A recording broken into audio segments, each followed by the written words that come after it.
Good morning, good afternoon, and I'm saying good morning, good afternoon because we have two guests joining us from different parts of the world. So welcome to the Informed Perspective, where community and connection are at the core of everything that we do. And if you're joining us for the first time, we're so glad you're here. Our mission at the Informed Perspective is to reimagine what local community can look like while staying deeply connected to the global conversations that shape us. As our name suggests, we believe that change starts when we seek out and truly listen to diverse perspectives. And while our focus is often local, these dialogues can ripple outward to build empathy, insight, and meaningful connection wherever you are. So today we are focusing on inclusivity in urban planning. And this topic is particularly close to our hearts because of our mission to reinvent local communities, encouraging this active involvement and making it easier for people to connect, even when time and energy are limited. A core part of the work that we do is Tween Talk, a third space for 9 to 13-year-olds.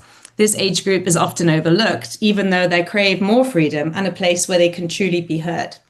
Right now, we are trying to find a permanent space for our tweens within our own community where they can take ownership and make it their own. But unfortunately, many communities weren't initially designed with such spaces in mind. While it may not be the first thing that comes to mind when talking about community, urban planning plays a massive role in bringing people together. So, how can urban planning create spaces that encourage human interaction and collaboration while being inclusive of everyone? That's the question we want to dive into today. But first, what exactly is urban planning and why is it so crucial for communities? Urban planning is the technical and political process of designing, redesigning, and regulating land use, infrastructure, and the built environment in towns and cities. It's been around for thousands of years. Early examples like the Indus Valley civilization influenced cities from ancient Rome to today's major cities. Today, urban planning aims to manage growth in healthy, organized ways, improving the quality of life by ensuring access to jobs, services, and green spaces, reducing pollution and congestion, promoting equity and inclusion, and building climate resilience. But many of us live in cities without thinking about how they were designed, or sometimes poorly designed. But when we face frustrating commutes, lack of parks, or rising housing costs, we suddenly noticed urban design's impact. Whether we call it urban planning or not, the design of our cities directly impacts how safe, connected, and empowered we feel. It influences how we navigate our surroundings and even the quality of the air that we breathe. But because this process is gradual and happens behind the scenes, we often only recognize its importance when things aren't working as they should.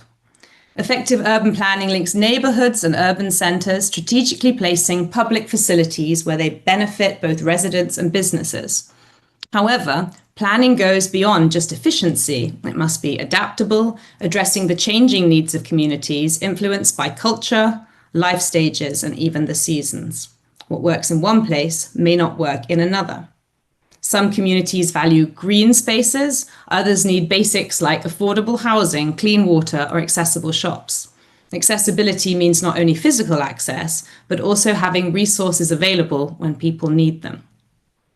As we explore what makes communities thrive, we ask, who is this space for? Is it inclusive, and does it reflect the lives of people where they actually live? What stands out about our guests today is their shared belief in the power of stories. Urban planners and community creators hold the unique ability to invite new or previously unheard narratives, giving voice to communities that may have been overlooked, misunderstood, or silenced. Stories don't just shape our worldview, they shape our cities. They influence how people connect to their neighbourhoods, how public spaces are designed, and how communities either thrive or fracture. Planning isn't just about buildings and roads, it's about the narratives that give life and meaning to the places that we call home. When we overlook the lived experiences and the aspirations of the people in a community, we risk creating spaces that may look great on paper, but fail to truly serve or connect the people who live there.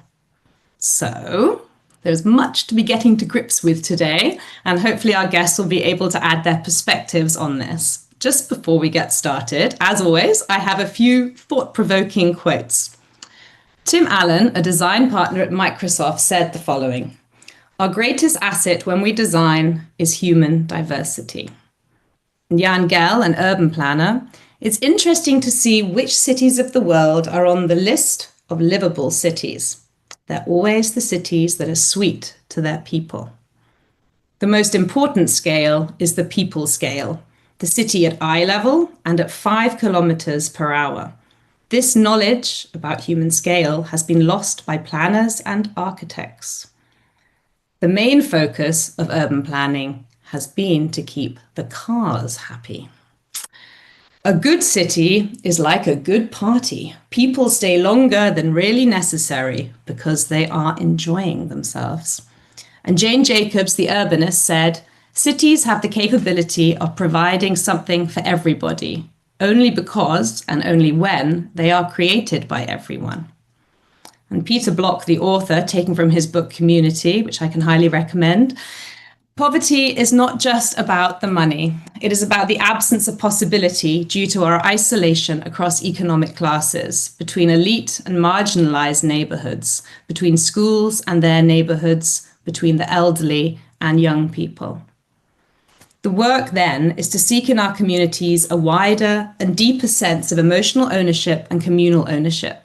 It means fostering among all of the community's citizens a sense of ownership and accountability, both in their relationships and in what they actually control.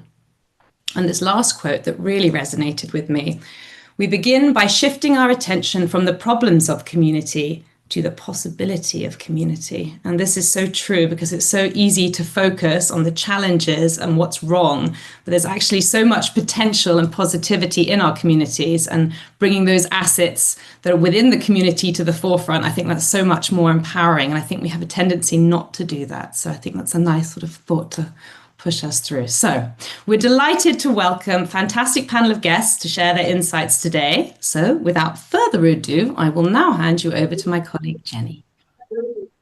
Thank you, Penny. This is certainly a topic that the more you get thinking about it and looking at where you live or where you have lived, it just opens your mind to the possibilities and the challenges and the different perspectives. So I can't wait for today. So today we're joined by Seth Kaplan. He's an expert in fragile states, fractured communities, and what it takes to rebuild social trust from the ground up.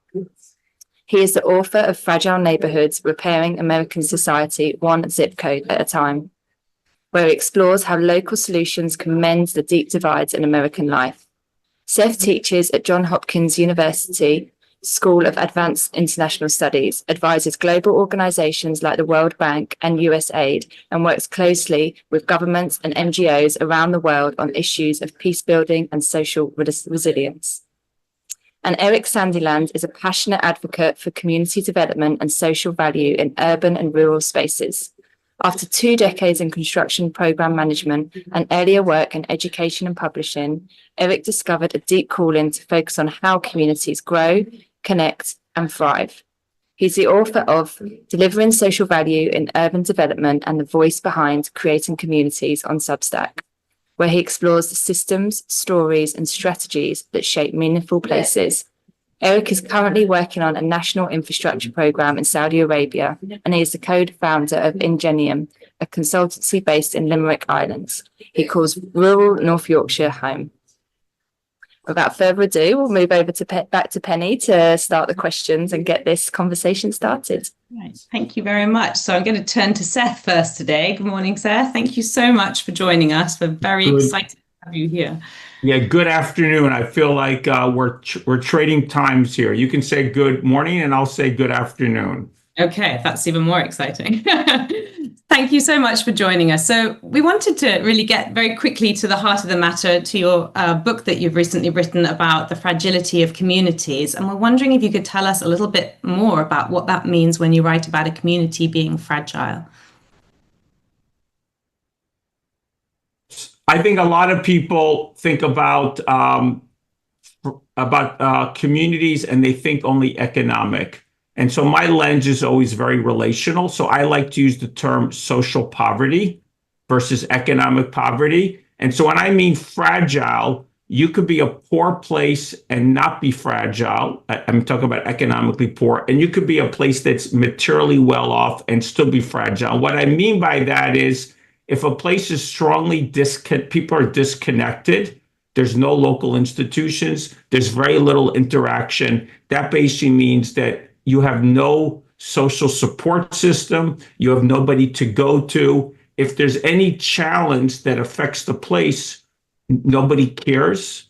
Nobody cares for each other. And you can see how important that is. Well, you can see it day to day. I mean, I live in a very socially rich neighborhood, and I can almost every week find an example where somebody reaches out. I mean, most of it I don't see, of course, but I can see by just looking out my door, people helping each other. But I can also give you statistics. For example, a heat wave. There was a very good study of a heat wave in Chicago in 1995 heat wave. And then somebody did what you might call a social autopsy of neighborhoods to try to figure out why some neighborhoods had a lot of deaths.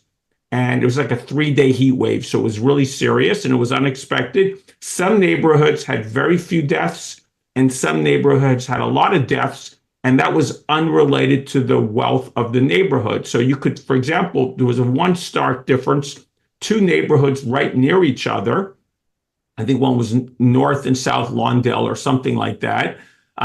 Basically, one had over 100 deaths and one had very few deaths, and yet they were equally poor. The real difference was how connected the neighborhood was to each other. And you could see how many shops, how much people interacted, what was the norms to each other. And so when I just think of my neighborhood as being more resilient, the resilience is, I can give an example. In the last week, I unfortunately found water in my basement in the last week. And I'm like, I spent all this money to defend my house from water. I mean, all the different things we did, landscaping, we have something like a moat in our basement to keep the water out. And yet I still found water. I mean, this is many years after I redid my basement.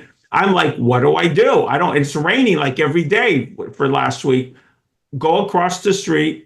Well, I actually didn't knock on my neighbor's door. It's the modern era. I texted my neighbor, the guy right across the street. He's been in my neighborhood for literally 50 years. His parents were here. His parents passed away. His kids are here. His grandkids are here. They're all walking distance from each other. Not everybody, but some of those generations.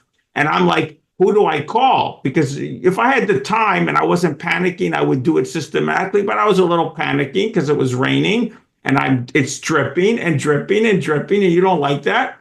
He immediately says, this is the guy you got to go to. So that guy also lives in my neighborhood. He lives a few blocks away, and we have a lot of houses, but he's in an apartment building. That guy, great guy. He's like, I'll come over. He's over within 3 hours. He brings his worker. They do something. So this is like so typical of my neighborhood, is that you have a need for someone to take your kids. You have a need something in your house. You have I could talk about the woman down the street who literally knocks on the door of people who live alone, partly because her mother also lives alone in the neighborhood, or organizes the cleanup. And we could go on and on. So a resilient, robust, strong neighborhood community is where people are there for each other. They care about the place. A fragile one is where everyone is on their own and nobody cares for each other and nobody cares for the place.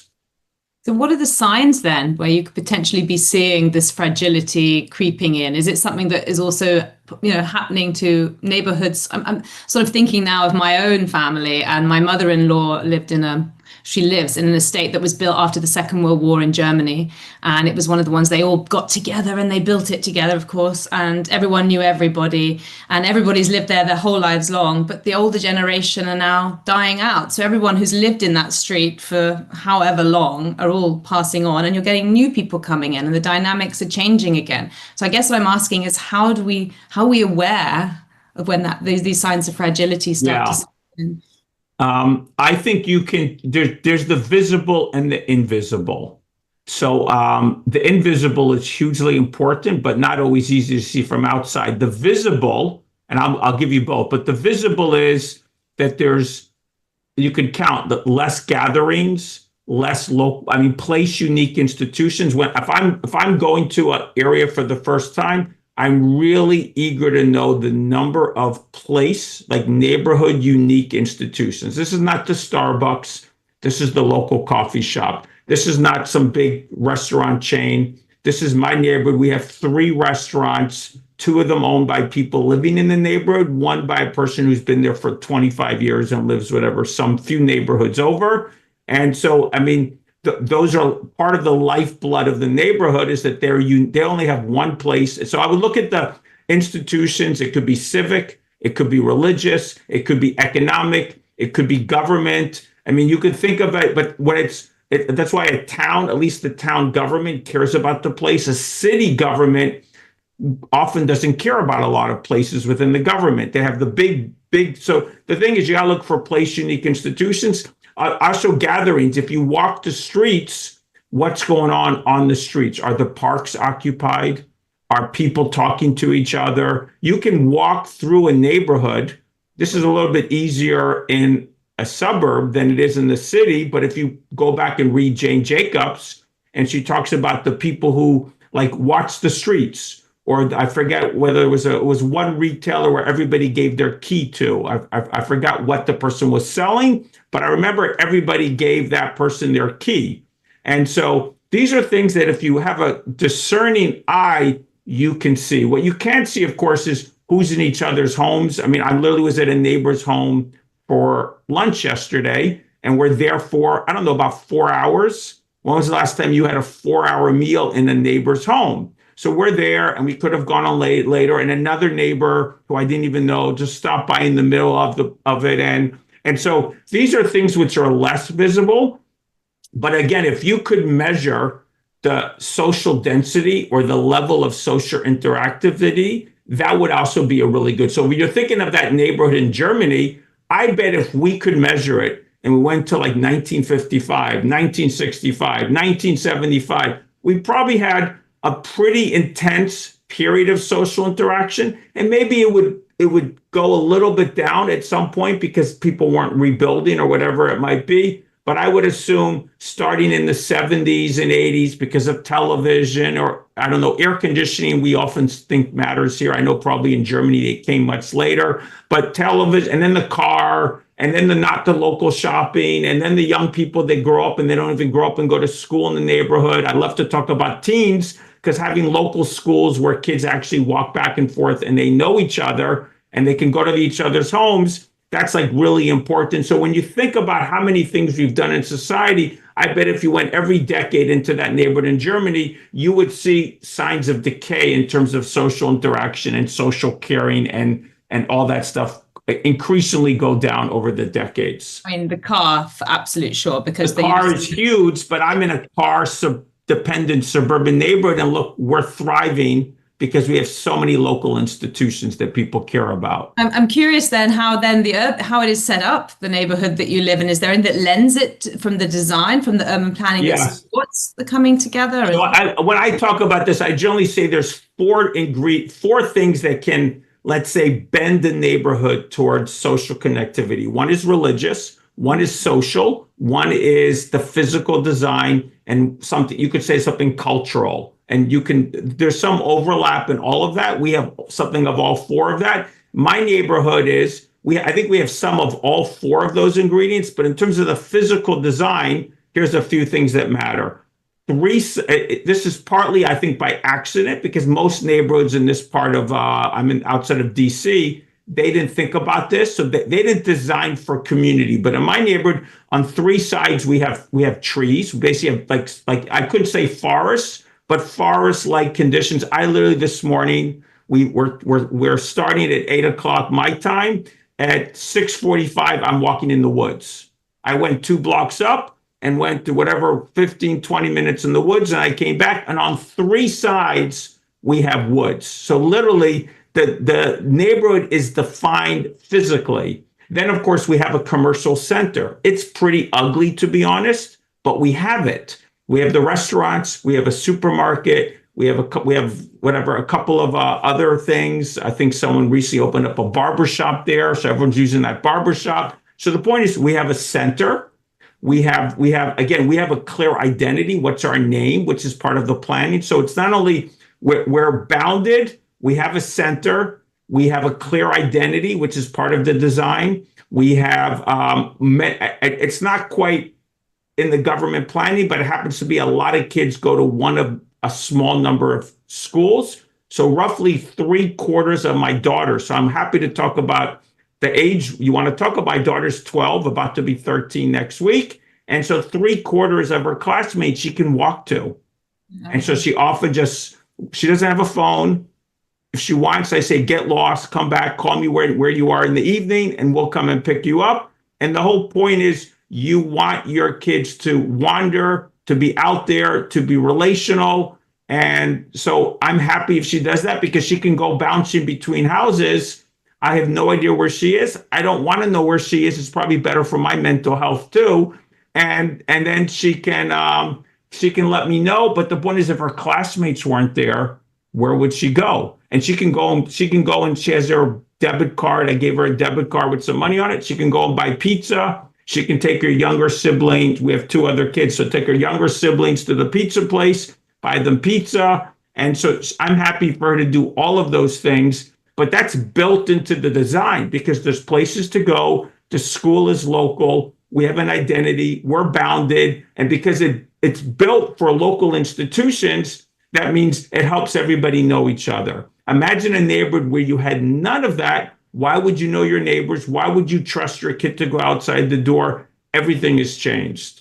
Yeah, and I'm just imagining then if you're letting her just bounce off by herself, that there's a huge amount of trust within that environment. So you feel that she's safe when she's out there. Is that because you know everybody, or is there more to that? I would say a few things. I mean, I've done some writing for, if you know the book Anxious Generation with Jonathan Haidt. So I think I've published 4 pieces on their Substack.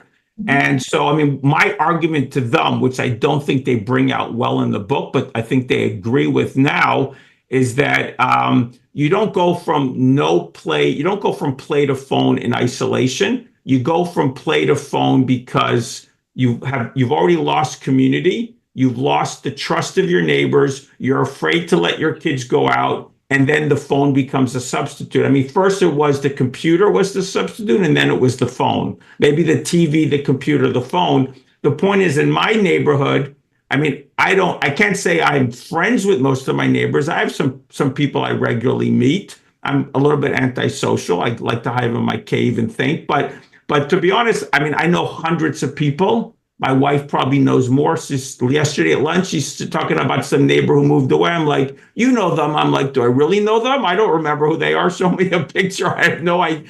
I forget people as fast as I remember them. But I walk down my street and I know who's behind every door, more or less, with a couple of exceptions. I know how many kids they have. I probably could guess where their kids go to school. And the point is, I can do this for blocks upon blocks upon blocks. And therefore, it's not only that I don't worry about, I mean, I have a 6-year-old boy, and we literally have a playground 1 block away from my house, a bit of a long block. And I'm happy for him to run there. And I'm mostly happy for him to come back. I wish I could watch him cross the street. It's not so busy. But anyway, he goes, and I'm not worried because he's hanging out with kids that I likely know or know their parents. And it just gives you a completely different perspective. If my daughter, who would go further, she can go, I don't know, 15 blocks away. If she had a problem, she at least probably knows some houses that she can go to. And it just changes your perspective on everything. If you trust your neighbors, you know your neighbors, and you feel like you're in a community, it's like I live in a safety blanket. And I feel like the neighborhood is an extension of my home. I feel like when COVID hit, everybody put a bench in front of their house and started talking to each other on the front lawn. Somebody even put a heater in their driveway, or we'd call it a carport, so they could have guests in the cold weather and still talk to people, because it's simply your default becomes social. It becomes your norm, and everyone has your back, so to speak. I'm super envious of where you're living. I think I'm going to please come and visit. I'm going to come and move one there. flight away from Poland. But, you know, I kind of, while you've been talking, I've been thinking sort of about education. That's huge, right? If the school, like you've said, is in the same place, but the same as I would say it's underrated. This is a big problem I have with education. We think of education in a highly vocational form. And I think schools were originally designed to have a highly relational community building purpose. Yes, it had a practical, what we might call practical. We think of academic as being the sole purpose of the school. And we forget that there's a socialization part of it. And socialization part of it is being with each other, knowing each other. I think it's completely been lost. And part of it's in the design of the physical landscape. Where is the school and what's its relationship to the neighborhood? Forgive me for interrupting. No, not at all. And also what you were saying about the woods, also the sports facilities and all of it. I mean, where we are, you have to get in your car to take your child to wherever they might need to do sports. So that's another thing, that time that the child is in a car driving here and there, if they can walk to where they have to do. And we're lucky that we actually have a regional sports complex. We even have a botanical garden about a mile, let's say, what that be? Probably about 2 kilometers from where I live. And we have the sports complex, which we don't often go to, but there's ponds and everything. But in terms of a park, we have like maybe 3 parks within, 5 blocks of my house. And these aren't beautiful things, but for up to about, 8 to 10 years old, it's basketball court, all the type of stuff that the boys especially can run around and destroy each other. And whatever they do, they're very rough. But I wouldn't say it's sophisticated sports, but it's perfect for kids. And also the doctors being, nearby, and also being able to go, like you said, to local restaurants, but local shops. So so I'll tell you a doctor story. So when my daughter was probably 7, maybe, and my son was, maybe a year and a half. I do hear some background sound, but when he was about a year and a half, she picked him up out of the car. He was in a car seat, and then proceeded to drop him on the cement in front of my house. So his chin is bleeding. We're freaking out. My wife picks him up and runs down the street. I have no idea where she went or what she's thinking, and no idea, and whatever. And well, I say my wife is brilliant in an emergency. She's like Miss Emergency. She's like emergency management specialist, so to speak. And so she comes back in 45 minutes and he's completely bandaged up with proper instructions. Why is that? Because we know all these medical people in my neighborhood. She went to, the closest nurse or doctor. And we must know at least 10 people. I can't say, well, there was a time then whatever, one of us needed shots for something over a period of several months. And so literally we didn't want to bother too many people. So part of that was we learned every person who could give shots within like whatever walking distance of our house. So we know all these medical people, and it's like they're there and now we know exactly where to go when we don't want to. We don't go to urgent care. If something's serious, we go there. But if it's something that we can handle by just knocking on a door, this is what people have done throughout human history, is they knocked on doors, but we don't do that anymore. We only depend on professionals. So yes, I would say doctors, everything, very important. Yeah, and the local shop again, like being able to get what you need nearby and not have to always jump in the car again and be then removed. Not everything, but for me, the fact that I can walk to restaurants, huge. The fact that my daughter can walk to classmates, the fact that my daughter can take her siblings or meet a friend for pizza, and they expect her to come in by herself. And a lot of the workers there are simply older kids. In fact, I'm often, I don't think anyone there is over 25 who works there, to be honest. The owner is a bit older. Let's be honest, but it's just kids. So if it's by kids for kids, what a different life that is.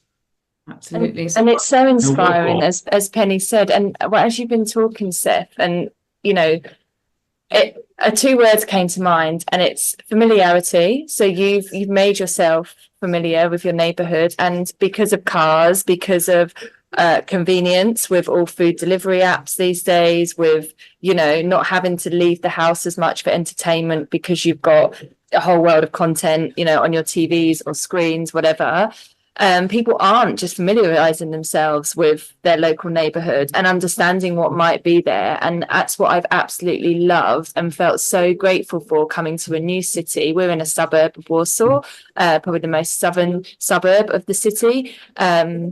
we're actually in different neighbourhoods now, but you know, Warsaw's history is completely flattened during the war, so everything is purpose built. This one area I'm talking about, Villanov, is like 20 years old maximum, so it's so intentionally built. But you still have to make yourself familiar. You still have to realise that, you know, this is there. And Warsaw was once described actually in a Financial Times article as a shy city, because you have to go and look in. But if you don't do that and you don't make that effort, you're going to miss out. And I think that can apply to every neighborhood, which links me into the other word that came to mind, is that interaction. You've then got to go and use it. If you've got people, and it was so pertinent when you were talking about like your community and your neighbours and asking for help. If you've got that, you've got to use it. No, haven't got to. You should use it if it's there. You know, Penny and I were talking / moaning today about, you know, childcare. The summer holidays are coming up. My life will completely change because my 2 little ones will be at home with me. But actually, if I just think about my neighbourhood and my community, I can ask for help, and you know, I have got those options. But I think a lot of people are living on their little islands now, and because you can function, you can still interact with people. There isn't such a draw. And I guess one final question on this subject that I'd like to ask you, Seth, is how do we inspire the tweens, or, you know, teenagers or young people to be curious about their local neighborhoods? Like what can we do to help them as they go forward and towards their independence? So just before I answer that, and just so you know, when we were looking to move we lived in New York City, so we wanted to move to a little smaller place. We literally, you could say, interviewed 6 different neighborhoods. I did a lot of research. We actually went and visited and spent time in these neighborhoods. I mean, literally, I had whatever. I knew I wanted to be someplace between, if you look at a map, between Washington, D.C. and New York City. So we looked in the next state down, New Jersey. We looked near Philadelphia. So I didn't have a master plan where to go. It so happened that I had a neighbor back where I lived that says, you've got to try this neighborhood. And we came, we actually stayed here 2 times. So I would say, when you're looking to move, you actually can move to places that are more relationship oriented. So I would just say that in terms of kids, I would say that it really helps if you know your neighbors and you have trust in them. Therefore, you have more trust in your kids. I would say trust in your kids to go out the door depends so much on the trust of your neighbors. In terms of helping your kids, I think, first of all, I mean, it really helps if you get them together with their neighbors. The thing is, if you have a daughter or son, they're not going to, you talked about the fact that when you came to a place, you had to intentionally get engaged. But I would say places that thrive, they have so many opportunities that you don't have to be very intentional. They draw you in. So I would say in terms of younger kids, they're going to be shy. They're not going to like go out and bang on doors. But if you have opportunities to bring them together, maybe there has to be the adults that organize an event or spend time in someone's home. If you go to we're in someone's home yesterday. I mean, whatever, it's not my daughter wants to stay with the adults at this point. But my younger kids, they just disappear, and they also have younger kids. And again, their oldest also not talking about the younger kids. They all go and they just disappear and they play with each other. And so if you really want your kids to do that, you have to set them up to succeed. And that's asking of yourself to actually know the other families, to spend time with the other families, organize activities that doesn't have to be child-centric, but that are child-friendly. So that could mean you guys go and play and we'll hang out here. Maybe it's a barbecue. I mean, I had another neighbor that a couple of days ago, I guess it was on the weekend, they did a barbecue, and I think there was 3 different, they're right behind us. So they didn't invite us, but we were in the backyard, they're in the backyard, they just said, come over. And they invited a couple of people, and before you know it, we're at their table for an hour or something. We didn't want to intrude the whole afternoon. We weren't sort of invited. But the fact is, we do that. and they have a jumping thing in their backyard, and then my son is on the jumping thing. And, the thing is, you got to provide the spaces for them to know each other, the spaces where they're free. And again, there's no phones, there's no TV, there's no distractions, and the kids are given the right tools and the right spaces to succeed. And then that becomes the norm for them. And then they begin to they just go free and hang out. That family I just mentioned, they have a couple of daughters. Their daughters are constantly wandering in, using the things in my backyard. They're actually not asking. They're just doing it because they've done it so many times. And I don't think we're quite that type of people that we just go and use their things without asking. They're a little different culture. But anyway, this is part of it is the boundaries between us begin to dissolve. And then you're in their lives and they're in your lives.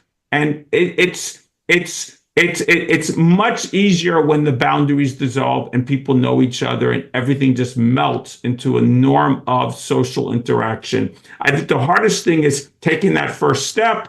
But once you do that, each additional step becomes easier and easier. And I also think that it's really crucial that we as parents also show up in our communities, because that's another level, right? If your children, you're being told, get out, do it, do this, get involved, and the parents are just sitting at home. And that's kind of where I kind of feel that, we've got to be a part of it. We've got to sort of be the role models to say, this is the value of a community and this is amazing.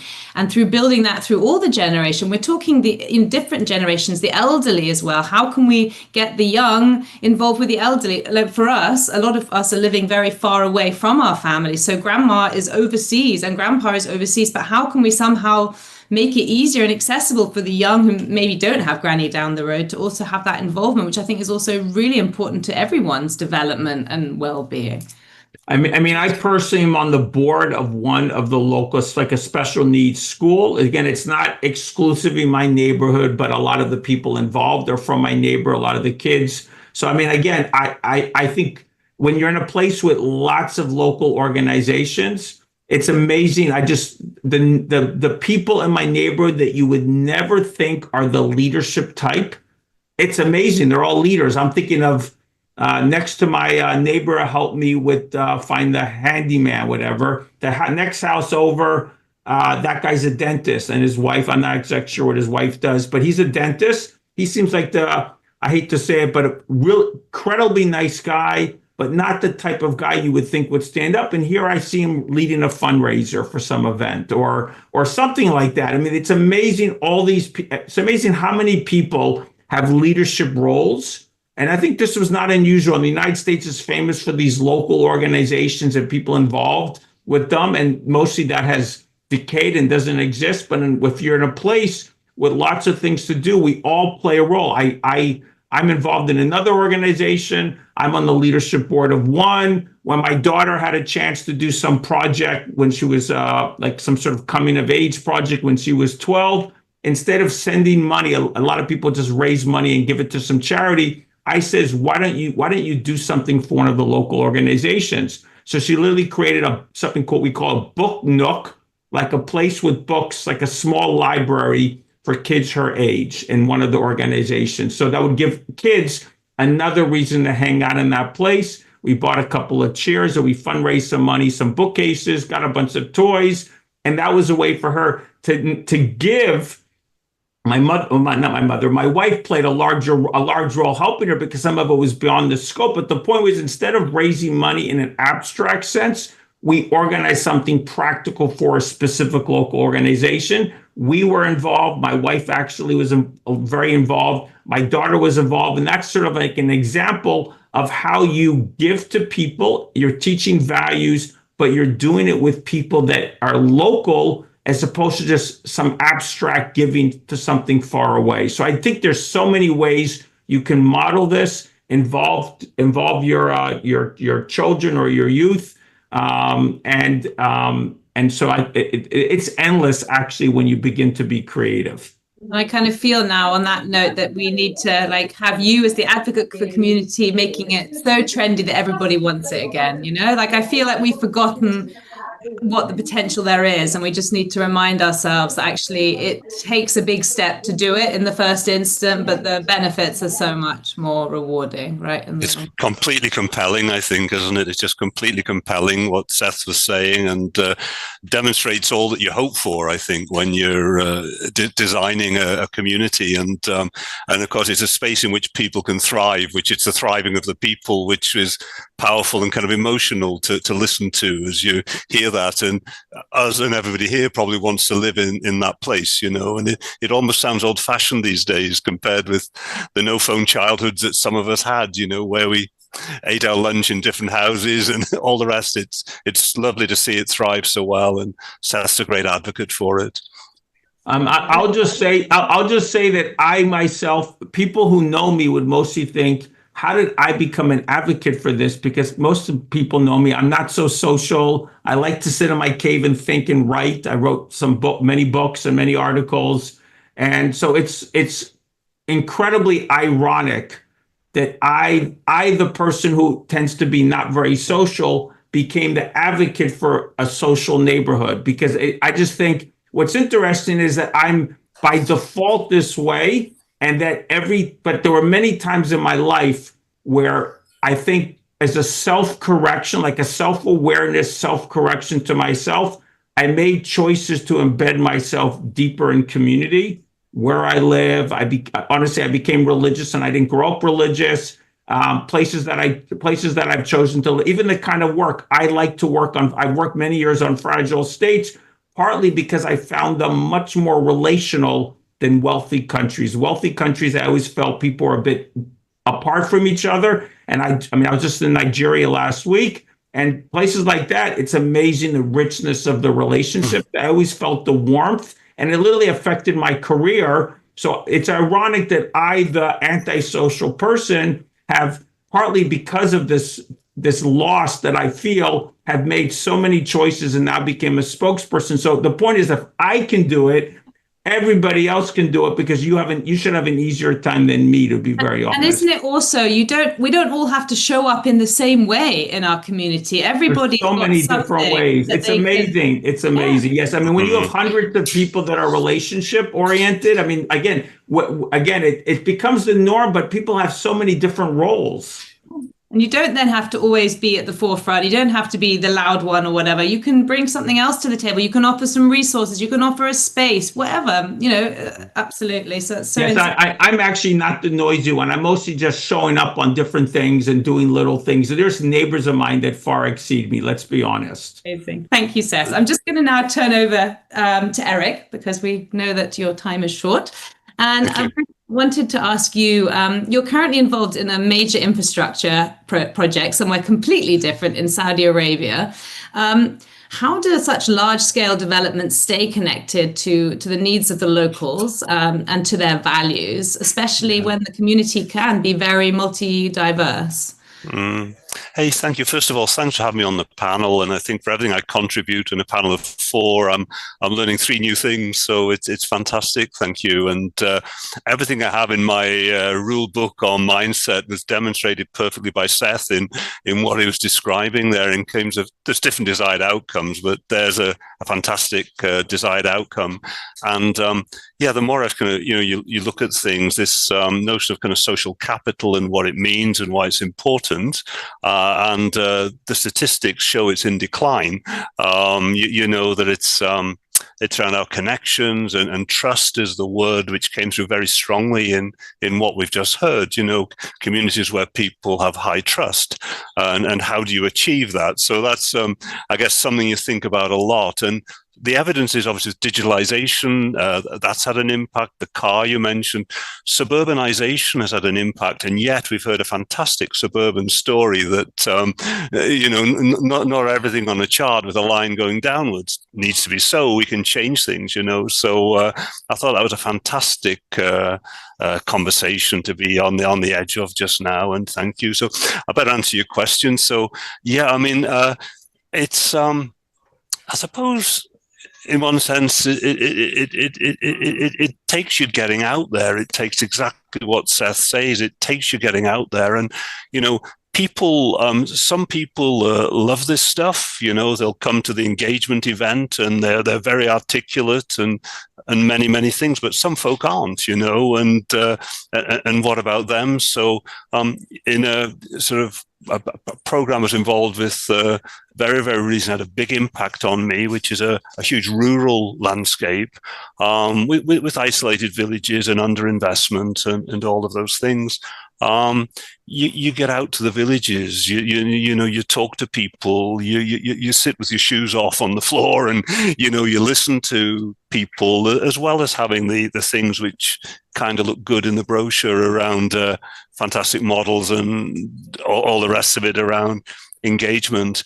I think it's at every stage, as you say, but I think the communities have a chance to influence things very early. So and right the way through, but particularly early. So I think when there are economic studies and social studies, that economic and social development studies part, that's a chance for people to understand each other, I think. So the economics, as Seth was saying, matters because we want people to thrive financially, support their families, support themselves, contribute, have that kind of aspect of life with, some financial security and chance to gain. So, who are the entrepreneurs? How do local companies get involved in the supply chain? What will happen afterwards?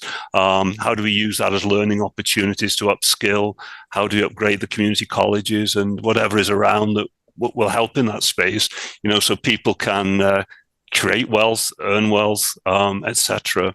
But what about the social dynamics, really? What do people hope for? What really matters to them? What do they care about? How does that connect? Because if we're not careful, we arrive with our toolkit of, preconceived ideas, and there's some element of that. There's some element of feeling you can see a future, that might be slightly different, but at the same time listening to people who've maybe been herders, who've maybe been village elders, who've maybe their families have moved away to the big city and they'd like jobs there, but that's so important, and people get very passionate when you get into those spaces. So I think those early studies are just so important, that you have the right people doing it, that they're not just quantitative. There's this whole human aspect to it, and you understand, so for me, that's so essential.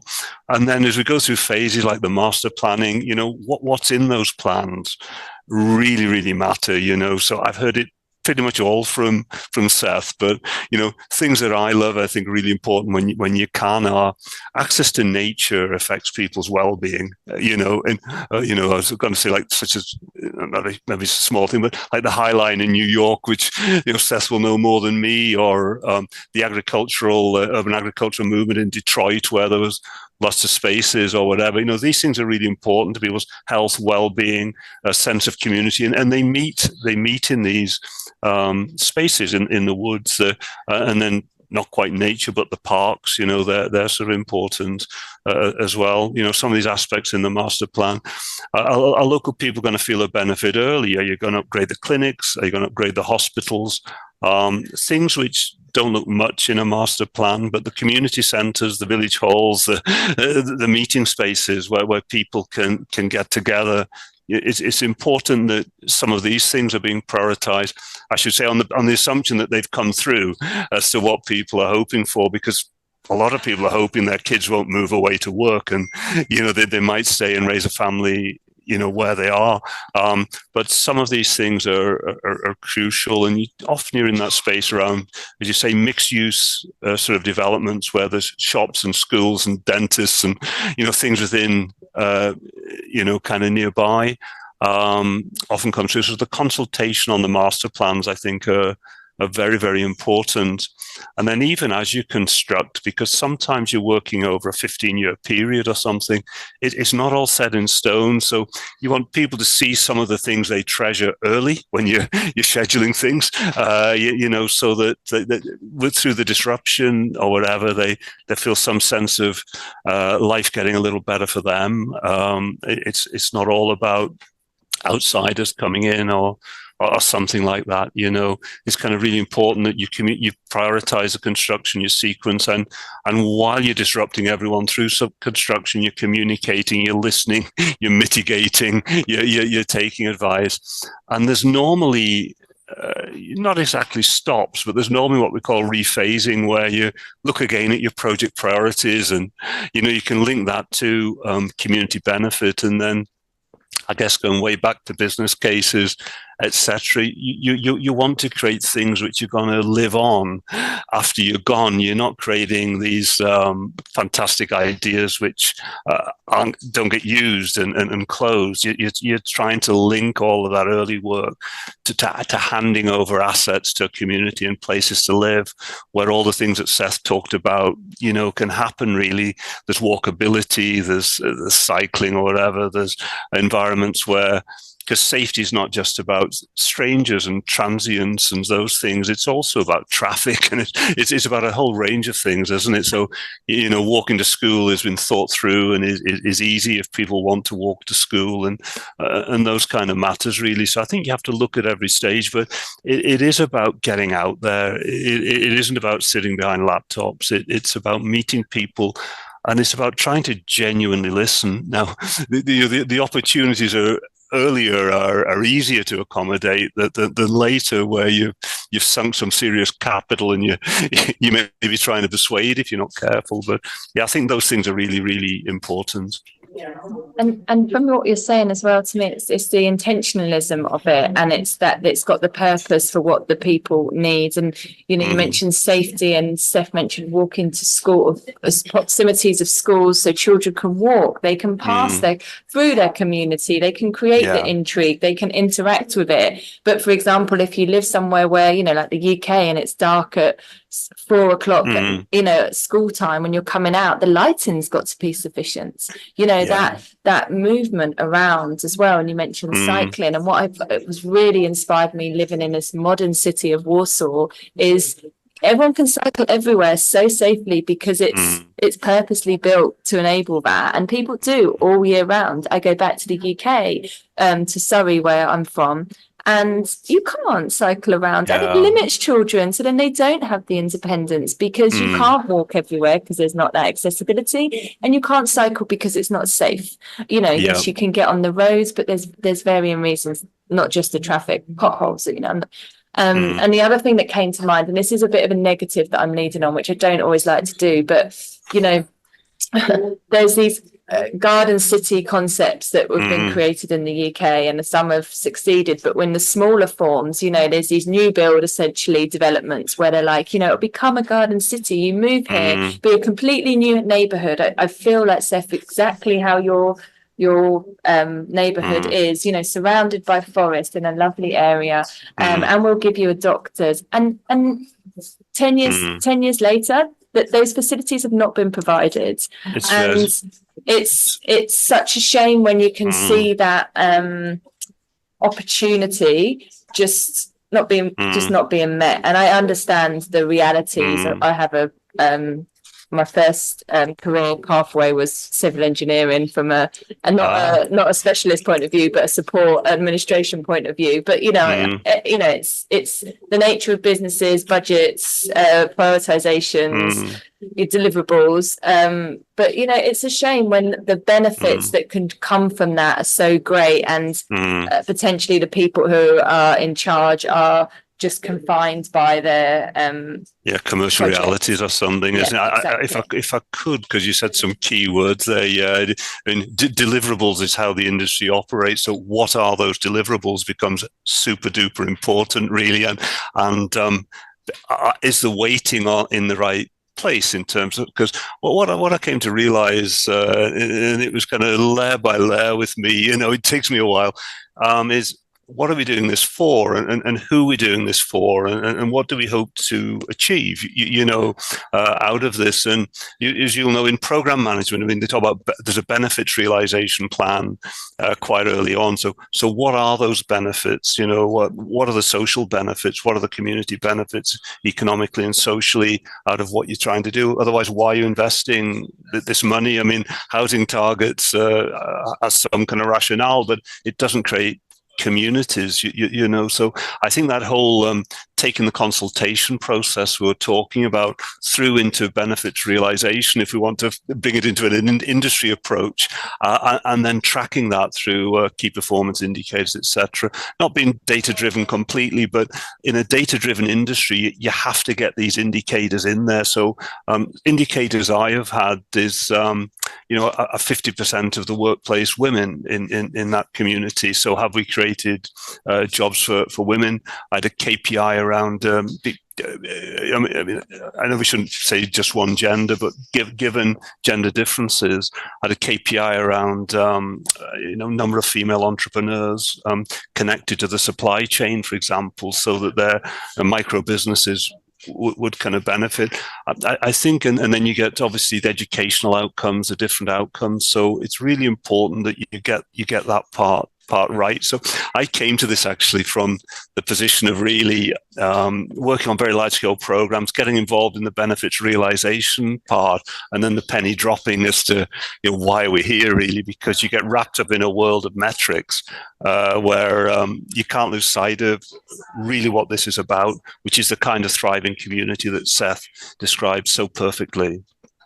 Yeah, and it feels like that's beginning to catch on, right? That actually we can't continue doing what we're doing in these big high-rise block of flats with no potential greenery, no communal gathering places, the loss of the church in places. So that gathering space that people went, whatever religion you might have, a place are coming together, right? And that is a void, I think, in many places, especially in cities, when potentially you need that coming together. Just, you know, that Sunday thing, right, where you would go along and then you would meet your neighbours and you were then together for a period of time, and that automatically then went on from there.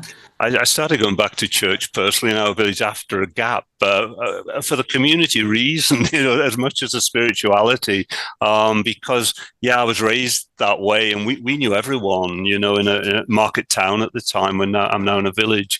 But I think the faith groups are an underestimated part of the whole social infrastructure very often in all countries and all faiths, really. They're often doing a lot of this connection work that you said.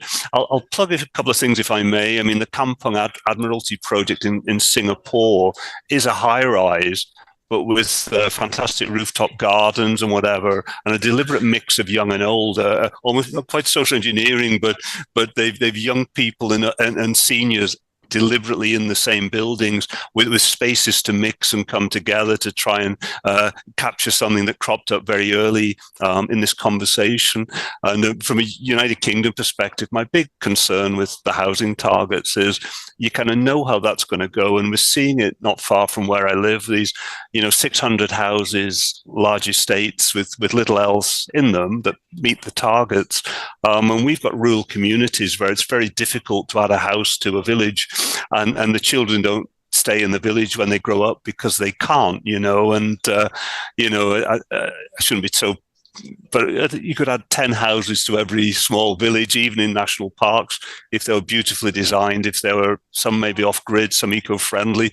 With all the ruins around, people used to live in these places, and it would keep the schools open, which is, so important, I think, to rural communities. So I think planning matters, isn't it? Is the message, and the rules you choose to put in place really matter. Yeah. And what comes to mind to me, coming from the UK, obviously, but is the loss of the centre of the town. So the old center of the towns have kind of become a vacuum, and everyone has moved out, and you have all these industrial parks outside the cities, and they've become derelict, and these spaces are just nothing, and there's no respect for it, there's nothing. And it would be, for me, potentially something that people should be wanting to reinvent. Or well, Seth will have seen it in the States probably before us, and this donut term, which I moved across to Canada in 1999, so just before the millennium, and it was kind of a fairly new term to me at that time because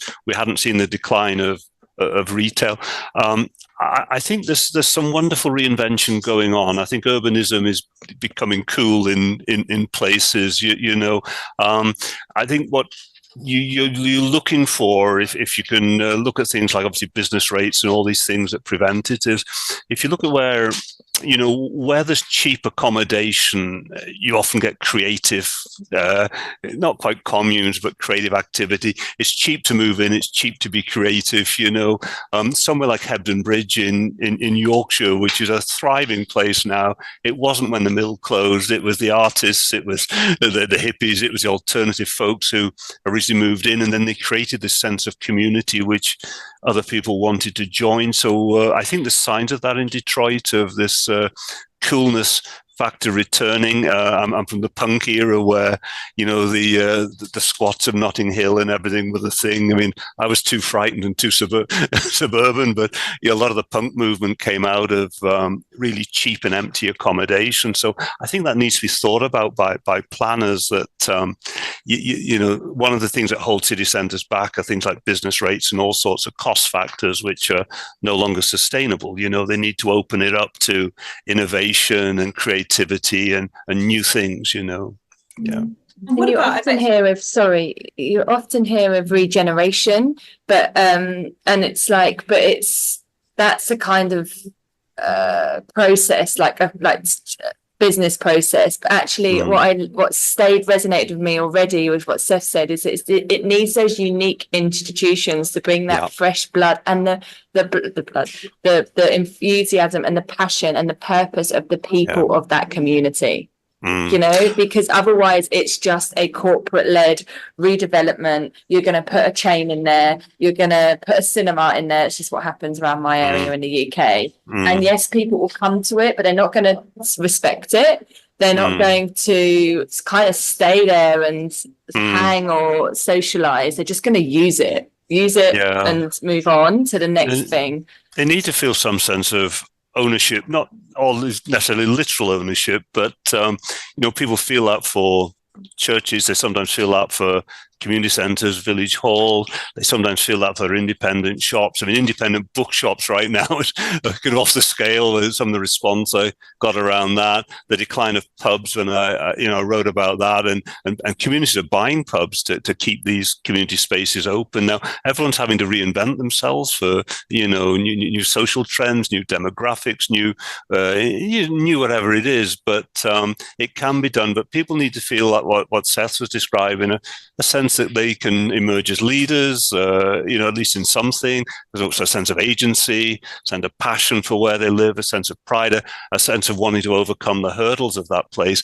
And you've moved into somewhere and you're quite new and you're having that difference. Sometimes it's people have been there a little longer. Sometimes it's new blood. I know where I was brought up in North Yorkshire, the whole civic society was founded by people from outside who were fascinated by this medieval history and Georgian townscape, which no one thought much about, whose families had been there for 1,000 years, because it was just there. So I think finding that and enabling people to find that, which is often because they come together somewhere, within their neighbourhood, because it's designed that way. The school has the kind of community purpose. My mum, when I was raised, was head teacher of a village school, in the national park with 2.5 teachers and whatever, but it was the center of everything. There was an outward bound center out the back. It's what you choose to build, what you choose to cherish, what you choose to retain, but you need people to use them. So you have to align it with, the objectives people have. But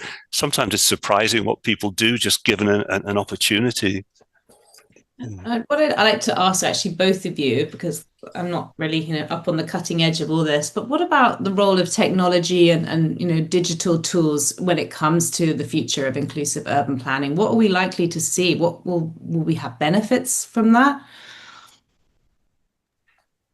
Do you want to go ahead, Seth? I mean, I'm not sure I think one of the challenges to this work is the influence on neighborhoods, the influence on place. I think planning, it's hugely important and mostly not doing a really good job right now. I mean, even new urbanism, which I like the work in theory, doesn't take a very communal approach to building out. I mean, everyone tells me we build density, we build walkability, and everything else will solve for itself. I'm sorry, that's not true, to be honest. So I think if you're thinking about this, it's almost the placement of institutions the idea of building. So in terms of in terms of a lot of things beyond new urbanism, so institutions, identity, a lot of things. But in terms of your specific question, I think again this is not in the scope of planning, but I think there's a great hunger and need, and I know quite a few people trying to work on this, but I'm not sure I've seen a model that works. Is how could we have we have something called Next Door in the United States, which is designed to help neighbors know each other, except it's been overly commercialized and mostly is not successful in a relational sense. So could we build like an app that helped you know your neighbors? I mean, I know many people trying that. Could you build, again, in my neighborhood, we have so many like WhatsApp groups that just bring people together, or local institutions have their own newsletters that's also often distributed electronically. So technology in a place that's socially thriving gets bent to help the neighborhood. But in many places, it's place, it's ambivalent about place. It mostly divorces you from place. And so unless you design technology that helps people know each other, which I'm still looking for that right app, and I haven't seen it. I know people are working on it. I just worry it's going to make everything worse. I think following on from that point, I mean, the Facebook groups and so on in the village where I mainly live, when I'm home, are very, very active, including, information around, some of the bad things in life, like burglaries or someone's dog's out or what's coming up, etc.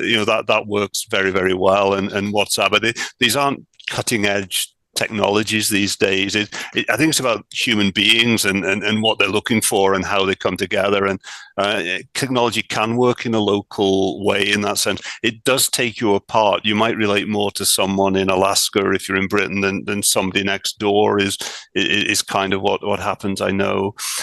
In terms of tools for the industry, and again, not cutting edge, but during COVID times onwards, I kind of got hooked on the consultation for the Eden Centre North in Morecambe in the UK. Eden Centre being this kind of eco-friendly tourist attraction, explaining nature and all sorts of activities, but also has a big regenerative effect. But their online consultations and their tools and their visualizations and their community involvement was good, actually. I went because I'm fascinated by seeing what would you say, not forgotten places, but places that haven't had a fair shake, get a fair shake, and something like that was very, very interesting.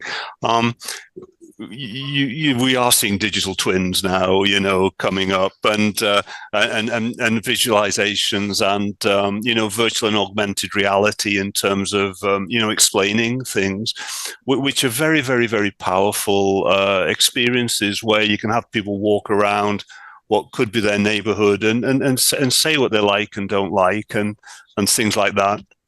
And with digital twins, they can see it, and you can 3D model and all of those things. What I want to come back to, though, is people, our human aspirations, what we hope for, however they engage, however it's done. We don't want to get away from sitting down with a cup of tea, a cup of coffee. The formal part's finished, yet we chat for another 20 minutes and learn so much more. We don't want to get away from that, in my humble view. We really want to keep that sense of these places are for people. However we get there, they're for people. And yeah. I love that with the cup of tea, because everything at Tween Talk is all about food and drink. Like if there's a good snack and whatever, that's a good way. And I think that's part of the belonging, like that collectivity, something that we all love to do together, and making that community something that, that you're all doing together. What I did want to do is ask a really quick question before we wrap up from one of our tweens. And that was, I kind of start with you, Eric, because you haven't mentioned this one. With Seth, he's going to have to play imagination because he's already told us his home is amazing. If you could redesign your own town or city, Eric, what was the first thing you'd change about it? Oh, wow. So this is going to sound bad, but I live in a beautiful village in North Yorkshire, so it's part of what's known as the Craythorne Estate. So Lord Craythorne's estate, so it's kept its character. So we've got the old hall is now a country house hotel. We've got, in my view, the best farm shop in possibly the world, but certainly around us. Our pub is thriving. It's got a well-known hotelier took it over. We've got a teepee out the back with a pizza oven and all of those social things. 2 churches still open, not such regular service. I suppose we've got a village hall, and also the post office closed, but it's now gifts and a tea shop, and we're only a small community. We've got the woods, etc. So it's a beautiful, beautiful place. So chosen with care was what Seth said. I would reopen the school is what I would do. Rural schools have really suffered, and I think we have to get very smart about, even with covenants on houses, to let people's families afford to live in beautiful places where they have connections and roots, and we don't get a kind of aging population, particularly in places like villages. And you mentioned earlier your community in Germany where everybody bought the house at the same time and grew up. So I would do everything I could to reopen the school, but in order to do that, obviously kids would come to it from outside, but we should be thinking about the community and how we encourage families to live in that community in order to get the school to thrive. That would be my one change. Amazing. And then that being the sort of a hub as anyway, the school for the rest of the community, get the parents involved. Yeah. Parents meet outside, there's classes in the evening, there's sometimes you open up the yard for football, whatever it is, they're true hubs. And I couldn't have agreed more with Seth when he talked about the loss of a school and how they're underrated. Yeah. And Seth, to you, you live in Utopia, so I'm not sure. For me, I would think, I certainly could think that our we might call it our main street, which is not quite a main street. I wish it was a real main street. I wish it wasn't like a parking lot with a bunch of shops. I mean, it's almost a default because people from outside the neighborhood also go there. But I would say that, and I would say in general, beauty is underrated. And it's incredible how the most beautiful neighborhoods I know are old. And it's really hard for me to find a relatively recently built. This area is built in the 1960s. So it's not new, but post-World War II. I can't say it's decently pretty, especially how green it is. But what would happen if we built for beauty, and we said beauty was essential to human thriving, beauty was essential to making people care about a place, I think there's a lot of things that would not be too expensive that would simply add beauty, but that and like a real main street that wasn't so ugly. I mean, we have it, so I hate to say anything bad about it, but I would just say anything like that would be my vote. I don't know if that's 2 votes, but they're interrelated. Yeah, and I think that is the respect then. If something's beautiful and it's made for a community, then you're going to respect it. You're going to treat it well because you want to maintain it. If you're given something that isn't that exciting in the first place, no one is going to respect it. So absolutely. Thank you so much. So true. Thank you so much. Thank you. Well, that brings us to the end of today's conversation on inclusivity and in urban planning. And a huge thank you to our incredible guests for sharing their wisdom from across the globe.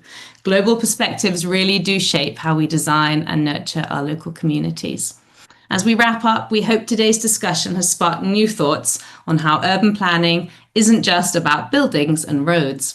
It's about people, connections, and the stories that define the spaces we inhabit.